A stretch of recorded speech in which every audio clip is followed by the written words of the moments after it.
I suppose, Suniti went on hesitantly, there's no chance that Suniti was a goddess, or at least somebody noteworthy. Who was she? It was her grandmother's turn to hesitate. She was a queen, her grandmother replied. Suniti brightened. Was she a great queen? She asked eagerly. A much loved queen?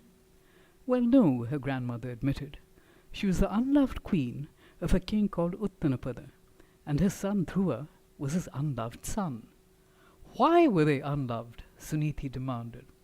I don't know, answered her grandmother. What happened to them? What's their story? It so happened that Suniti fell in love with blue. Why blue? Her friend protested. The universe is wide. Why confine yourself to the color blue? Have you ever cracked your head against the sky?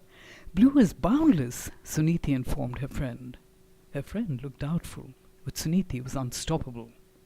And then there's the bowerbird, that most courtly of creatures. He decks his bower with fragments of blue, shards of blue glass, iridescent feathers, petals of blue flowers, and even scraps of blue paper. But that's only one color, her friend interrupted. Suniti ignored this. Blue is Mary's color, and blue gleams off the skin of Hindu gods, and furthermore, why the sea is blue is also known as the Raman effect. Suniti paused, and her friend rushed in. Please, I myself like a variety of colors. Does that mean we can't be friends? When the kingfisher was old, a very tiny kingfisher arrived. I have retired, muttered the old kingfisher. It doesn't matter, replied the little one. I want to learn whatever it is you want to teach. All right, grunted the kingfisher. Sit down and wait. The little kingfisher sat down and waited. Right, she said. Now what? Think. The little kingfisher thought. After a while she said, I've thought and I've waited. I've waited and I've thought. What happens next? Once there was a frog called Lily-White, who, when she contemplated her own splendor, sometimes fainted with the intensity, the immensity, the degree of it. Why me? She would cry out in a solitary passion. Why me? And she would look about her, only to find that the other frogs were taking no notice at all. There they were, leaping and laughing and lounging about near the pond. Was it possible that they genuinely didn't mind? Can you forgive me? She would call out to them. Can you forgive me?